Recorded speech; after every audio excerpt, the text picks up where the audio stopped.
It's official, I have fallen in love with USPSA and competitive shooting. In case you're new here, not too long ago, I did a video of my first time ever going competitive shooting, which was at USPSA at Old Bridge, New Jersey. Since then, I have done a total of 4 matches. I was supposed to have a 5th one, but I got canceled due to bad weather here in Cleveland. Hopefully, the next one will be tomorrow as of the time of this filming, which I'm super excited about. And in terms of where I'm ranking right now, I would say it's somewhere between C and B. Because I only became a USPSA member actually not too long ago, I actually don't have a classification as of yet in terms of where I'm ranking up. So hopefully that will be resolved very, very soon as I do some events in the near future. But for now, in terms of my scores from the previous matches, I would say I'm high C's, low B's, and hopefully that will only increase over time. And if that's something you want to see here on the channel, just let me know down in the comments. I'm very interested in doing a series of every single time I go to an event, just kind of talking about what went right, what went wrong, where I'm currently holding. So if that's something you would want to see, let me know down in the comments. I'm more than happy to keep you guys updated. And also, if you want to know more about the rules of USPSA or what it takes to actually go to a match or get started, let me know. I'm more than happy to do a beginner's video because not too long ago I was one myself and I feel like I still am. So definitely a learning process here. Between all of the matches, I'm obviously doing my own training basics, which involves dry fire, live fire, as well as AceXR. And the live fire, I've been working a lot more on just double taps, trying to get 2 shots out consecutively, perfectly in the A zone as quickly as I can, because that's one of the main foundations of competitive shooting, but it's also a great skill to have.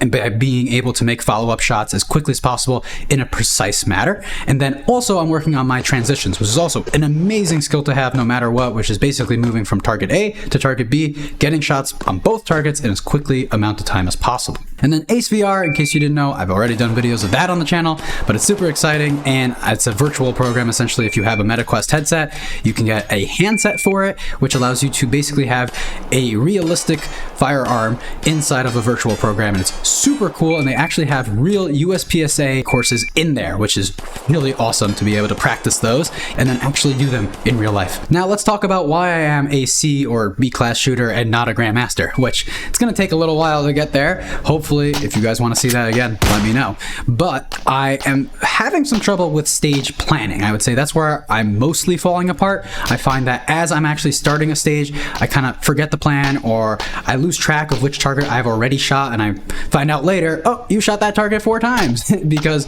I did twice and then I did it again at a later point, or I completely missed one. Don't forget because I thought I would get it at the very beginning as the second target and I transitioned past that to something else. That has happened way too many times and I'm working on fixing that as time goes on, which I think is just from getting the competition jitters out of the way. By the more I do this, the less actually nervous I will get and the more used to it I will feel that, oh, this is just another Sunday and hopefully I'll be able to be more proficient at stage planning. I've also found that back in New Jersey, some of the ranges set up courses very differently and kind of more complicated than others. I found Old Bridge to be way more complicated than Central Jersey, and since I came to Cleveland, I did 1 match and I found that one to be the most simplest USPSA event I have ever done. Like, the courses were pretty standard, pretty easy to get across, no losing track of any targets, and that could just be from me shooting more competition and being more used to it as time goes on, which is what I'm hoping to have happen. But I just found it was way more complicated back in Jersey, which is also funny because 10-round mags. So you also had to compute all of that information. So basically 5 targets at a time, or if there were poppers, then you'd have to do the math a little bit differently and you have to figure things out. And right now I still have my New Jersey mags here in Cleveland, which if you guys don't already know, I'm planning on replacing my everyday gun, which is the infamous Sig P320, and I already have the replacement in the works, but let me know what you guys think it is. I'll just give you a hint, it's another striker fired, very commonly found pistol, and I'm very, very excited about it. The other issue that I have been having is with my particular setup, which is with the Sig P320 with the Wilson combat grip. Ever since I slapped that on there, the mag release has become extended, and this is partially my fault, but my support hand has never gotten used to that, and I've accidentally been ejecting the mag too early, and this has been a problem since my first ever competitive event, but I didn't realize that was the exact issue. Actually, one of my most watched YouTube shorts, embarrassingly, was of that issue continuously happening again and again and me not even realizing it, and then posting it on YouTube thinking it was the mag.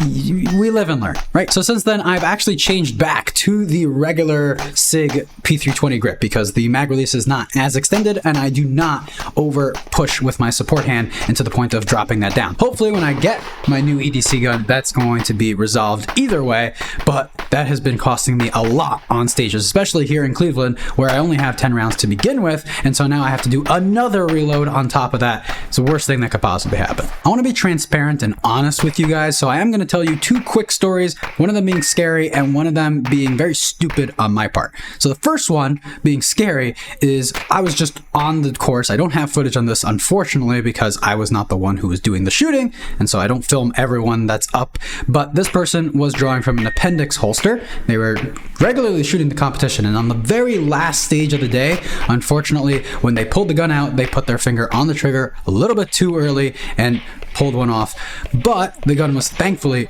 out of their holster and facing towards the range. Not perfectly towards the range, mind you. It was very much a close call, and I don't carry appendix, but definitely I would recommend that person get a little bit more training just to make sure that malfunctions like that should never happen. You should never have your finger on the trigger too early, only once facing the target. And in this case, that was not the situation, and so that was considered a ND, and unfortunately, they were disqualified from the rest of the match. Now, that was scary just because who knows what could have happened, and thankfully no medical was needed at that situation. For me and my stupid story, this I actually have footage of, and I'll show you guys what happened. Essentially, at this course of fire, I wanted to immediately from the starting position run back to the back left and then start shooting at these targets. And instead of drawing and then walking backwards or facing the gun towards the berm and running backwards, I kind of drew while running, trying to keep the gun facing backwards. I should not have done that because it was very much at the 179 degrees marker of the 180 rule, okay? In case you guys don't know, the 180 rule means that at any point during a match, you cannot have your firearm past your sides, essentially. You are the line of fire, and the firearm has to be in front of your person at all sides. And obviously, if I'm running the other direction and drawing, it's very, very complicated to try to get the gun out facing the other direction. That definitely could have been better. I was not ND'd, thankfully, and I 100% learned from that experience. It will not happen again at any other event. So always, as someone that's, you know, working on themselves as well as training, definitely there's a learning curve there, and it's something that I have learned my lesson from. Besides for USPSA, I plan on doing a bunch of other videos such as New Jersey laws, Ohio laws since I'm here now, as well as funny moment videos, which I know you guys have been enjoying a lot, and I have a lot planned for those, especially because I had a short recently that popped off. I know a lot of you guys subscribed from there, and I really appreciate it, as well as anyone else who is already subscribed here on the channel. I really appreciate each one of you. You guys are helping build an amazing Second Amendment community of like-minded people that all want to just be able to defend themselves, their families, and enjoy their God-given rights. So thank you to everyone. Again, leave comments down below for any videos you want to see, anything in general, what you guys think my new EDC gun is going to be, as well as like this video just so more people can see it, and it helps the almighty YouTube algorithm. Really appreciate everyone here, and I hope to see you guys in the next video.